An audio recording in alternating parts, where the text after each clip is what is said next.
My name is Eva Illouz. I'm a sociologist and I teach in Paris and in Jerusalem.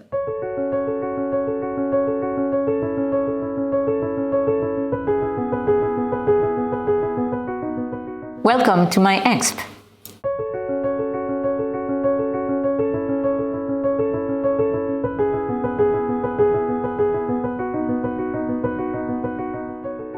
Anybody living in modern societies has encountered love, or at least, at the very least, knows people who have encountered love. So that question begs a kind of obvious answer. Of course, people encounter love. The question that a sociologist would ask is, what are the conditions in which people encounter love, and are there difficulties, and what is the nature of these difficulties in order to encounter love? So let me start and say and observe that modern people are very much preoccupied, perhaps in a way that their predecessors were not, with love and with the idea of love. By this I mean that we have come to view love practically as a condition for a successful life, and we have come to view love actually as an essential part of our autobiography. I do not think that in traditional people, in traditional societies, viewed love in this way. One of the reasons why love has come to acquire such crucial and key importance for modern people is that it actually articulates perhaps what is the main public philosophy of modernity, that is individualism.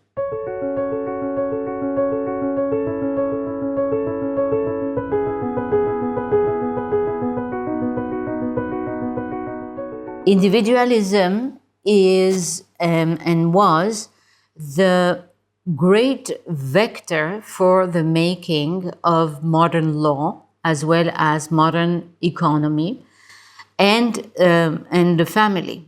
And when in, for example, the 16th century Shakespeare, lovers make claims against their families, against their communities, in the name of love, that claim is an individualist claim, which of course cannot yet be implemented because society has not yet moved fully to an individualist society. But this helps understand why love has played, in fact, a fundamental role in the broad history of individualism. It has really been the moral foundation for the individual's revolt against communities and families.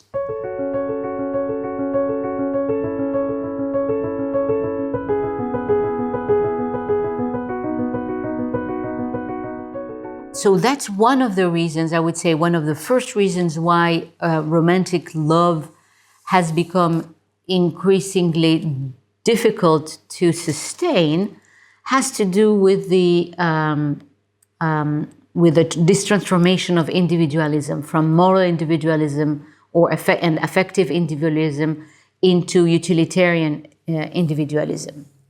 The second reason why love is more difficult, I think, to experience than it used to be the case, has to do with the sexual revolution, which in itself was undoubtedly great moral progress.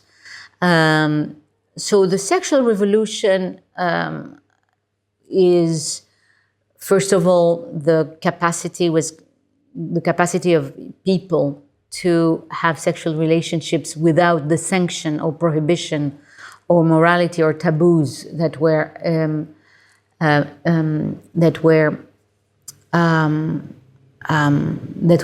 emitted by the church and by religion. But second, that's not enough to have a sexual revolution. And the other aspect which actually made sexuality into something that is commendable, and not only commendable, but something that really is the fundamental aspect of the self, was Freudianism, what I would call Freudianism. That is the worldview that was put forward by Sigmund Freud, and which is the view that what is primary in our psyche is the sexual drive, and that the work of society comes to repress and to cover up those sexual drives.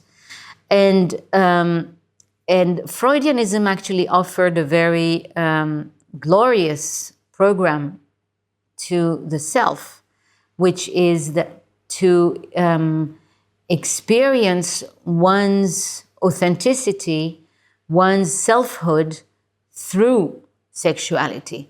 So sexuality really has become endowed with morality.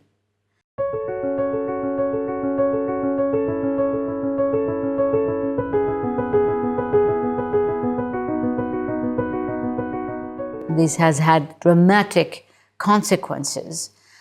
And these consequences, among others, is that relationships which quite often consisted in the domination of one gender over the other is now being contested by women who demand dignity, recognition, and equality.